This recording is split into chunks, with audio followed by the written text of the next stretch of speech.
Hello y'all and welcome back. This is video 5 in a series of 6 videos examining the concept of God's existence.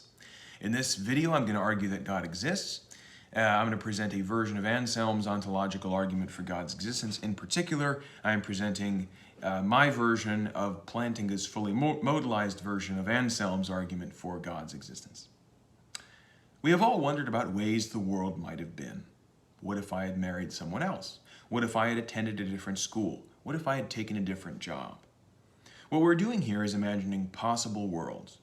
Possible world is a philosopher's term for a way the world might be or might have been. Now, ordinarily, when we use the term possible or impossible, we use them to mean feasible, either feasible or physically possible. Neither of those usages is in play here. Here by possible we mean something that could happen or could have happened, something that does not involve a contradiction. So anything that does not involve a contradiction is possible in this sense of possible. This sense is also known as metaphysical or broadly logical possibility. Thus, my bench pressing 1,000 pounds, while profoundly physically impossible, is possible in this broadly logical sense. One can imagine it happening. It does not involve a contradiction. But 2 and 2 making 5 is impossible in this strongest sense. It involves a contradiction. That is, you cannot even imagine it.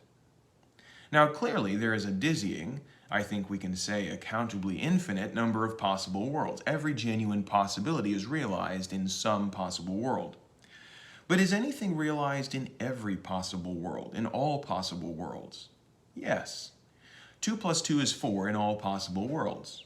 A square is a plane figure with 4 equal sides in all possible worlds. These truths are what is known as necessary truths. Necessary truths are true in all possible worlds. Now, all mathematical, logical, and definitional truths are true in all possible worlds because they are all necessary truths. Indeed, to be necessary in one world is to be necessary in all worlds. In other words, no matter how drastic your life choices or the life choices of world leaders or human beings, they would never affect 2 and 2 being 4. 2 and 2 would always be 4, and a bachelor would always be an unmarried male, and a square would be a plane figure with 4 equal sides, no matter what you did. So our second definition, necessary, means cannot not be the case, must be the case, is the case in all possible worlds. So far we have defined possible and necessary. It remains to define one more term, God. Now this is the point in the argument where most people get stuck. There are 2 primary objections. First, how could you define God? Second, even if you could define God, wouldn't your definition be hopelessly subjective? But these objections are easily met. On the first, to claim that a term has a fixed and specific meaning, a definition, is not to claim that you fully comprehend that thing.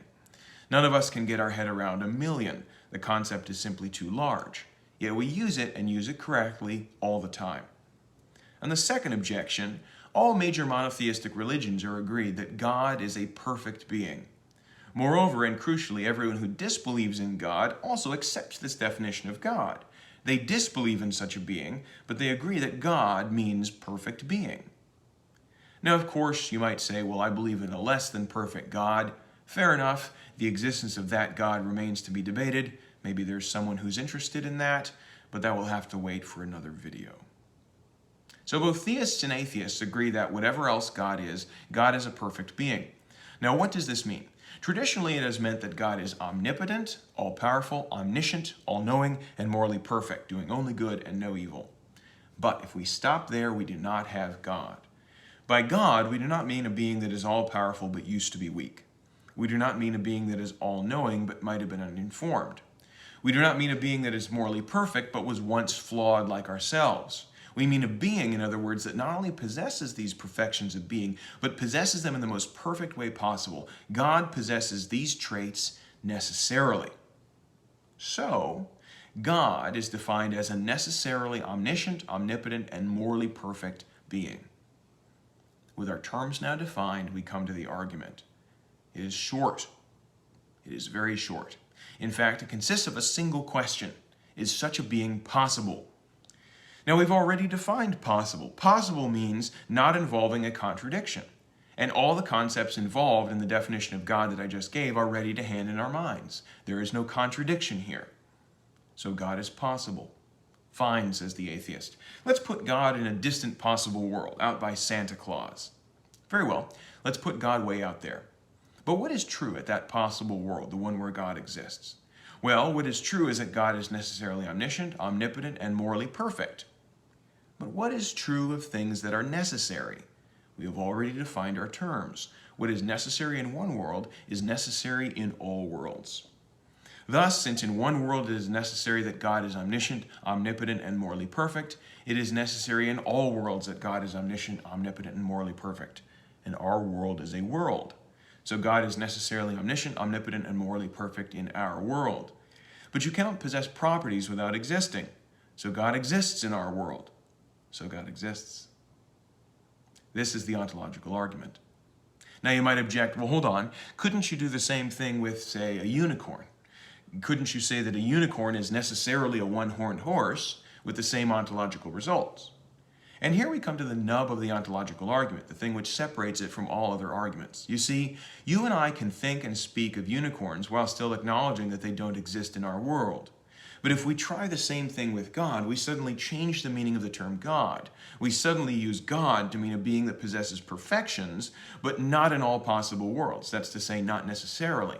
And this, quite simply, is not God. Nobody either disbelieves or believes in that being. God is, by definition, perfect. In other words, if we deny God's existence, we are no longer successfully thinking or speaking of God.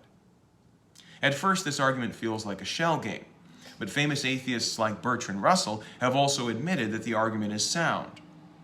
What it does, I think, is shine the spotlight momentarily on the fact that the concept of God is genuinely unlike any other concept we possess. You literally cannot successfully refer to this entity while also denying its existence in the actual world. Indeed, if you deny its existence, you acknowledge that the concept is coherent, thus